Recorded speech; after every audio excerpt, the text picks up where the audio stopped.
Então, voltando um pouco, nessa idade das crianças mais novas, o respeito e o amor que a gente possa ter pelo que eles querem, pelo que eles escolhem, para eles é recebido como estou em um ambiente de segurança onde eu posso testar, eu posso falar as coisas que eu quero.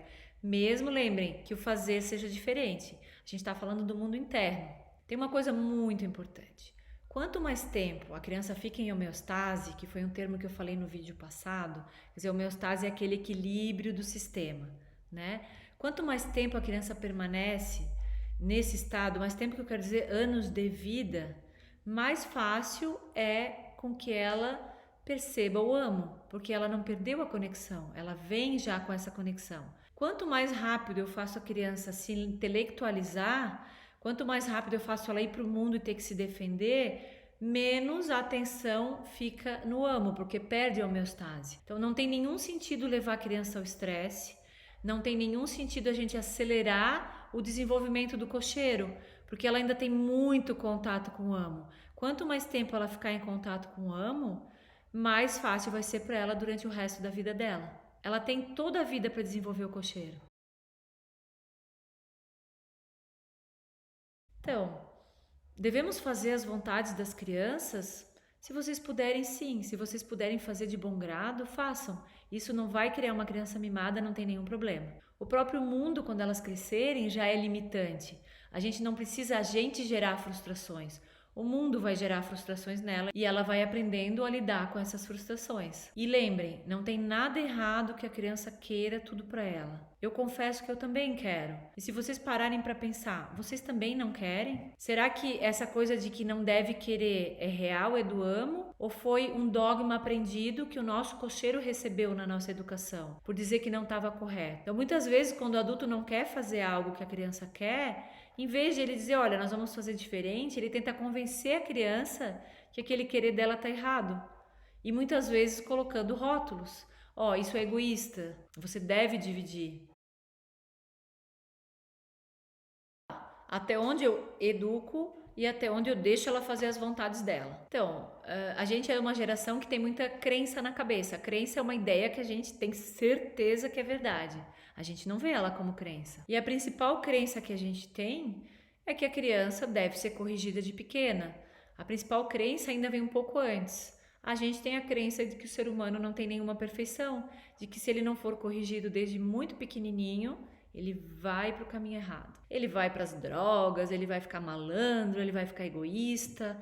E essa crença base, ela faz com que a nossa educação seja crítica e corretiva. E a gente sofreu muito por causa disso, não sofreu? Bom, e aqui a gente tem uma visão diferente na Avalon. A gente acredita na perfeição do ser humano. A gente acredita que tem todas as etapas, uma após a outra, de uma maneira perfeita. Então eu permito que elas aconteçam, eu cuido desse ambiente e o ser humano vai evoluindo porque a natureza dele é essa. São etapas perfeitas. A criança precisa aprender, ela precisa aprender a perceber os seus desejos, ela precisa aprender a olhar para o amo e ver o que ela ama, por isso chama amo, né? Não o que ela deveria fazer, não o que ela deveria querer. E depois que ela descobriu o que ela ama, aí ela vai para o mundo descobrir como realizar. E aí é onde entra o cocheiro e toda essa história. Então, isso é o que a gente chama de empreendedorismo na escola. Primeiro eu vou para o interno e eu descubro aquilo que o meu coração ama.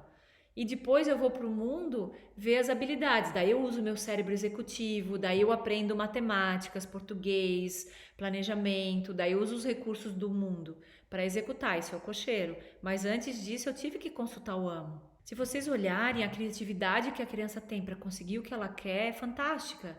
As mentiras fazem parte disso, os truques, as negociações. Então, quando ela quer realmente algo, que ela buscou esse querer no amo dela, ela vai fazer o possível para realizar.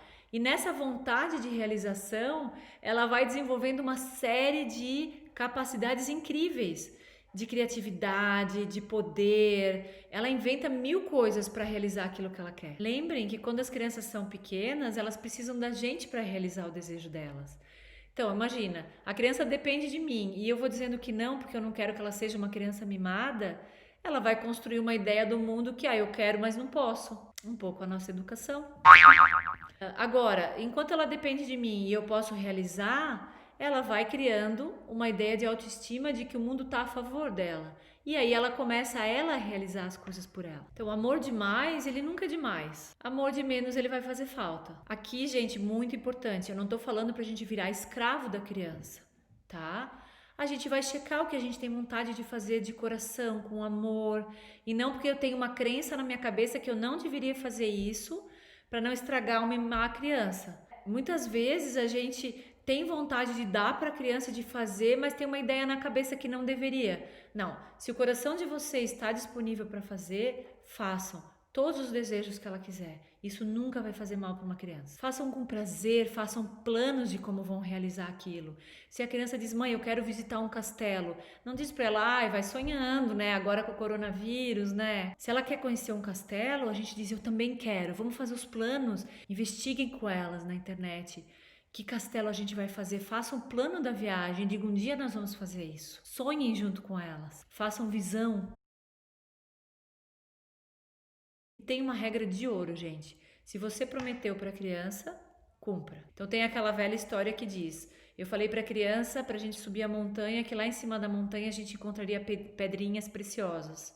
Então leve umas pedrinhas no bolso, se por acaso chegar lá e não tiver, você mostra. Isso vai construir uma capacidade de visão com fé na criança. Isso é muito importante. Então cumpra, mesmo que demorar 1 ano, 2 anos, quando você puder, você cumpre. Aí a criança mantém a sua fé no mundo. Então vamos lá. Internamente, liberdade total para a criança. Ela pode querer, ela pode poder, ela pode ser, ela pode pensar o que ela quiser, certo? Com relação agora às ações. Então nós vamos ver o que é aceito socialmente e a gente vai falar para a criança que certas ações podem ter uma consequência ruim para ela. As ações não são nem boas nem ruins. Elas simplesmente têm consequências positivas ou negativas. E as crianças têm capacidade de ver se a consequência do ato dela foi positivo ou negativo, se foi o que ela queria ou não, se deu no alvo ou não. E é isso que a gente tem que mostrar para ela. Esqueçam certo, errado, bom ou mal. As ações sociais que a gente vai falar para a criança nunca devem ser para agradar alguém se a criança não quiser fazer. Então, se eu exijo que ela agradeça quando ela não quer, se eu exijo que ela beije quando ela não quer, só para agradar o adulto, na verdade, eu estou mostrando para ela uma coisa não muito positiva. Eu estou mostrando para ela que a vontade dela não vale nada e que ela precisa abrir mão da vontade dela para agradar os outros. Uma coisa legal de fazer é você agradecer a criança quando você está sentindo agradecimento. E aí ela vai entender que quando ela sente agradecimento, ela pode expressar isso para outra pessoa. Então a gente pergunta, você está sentindo agradecimento, mas como que ela vai aprender isso? Porque ela vai ver eu fazendo.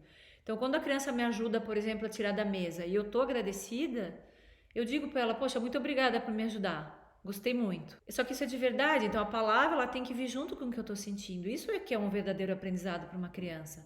Não uma palavrinha de educação onde ela tá fingindo. Com a divisão das coisas é a mesma coisa. Eu sou uma adulta e eu não quero dividir tudo que eu tenho.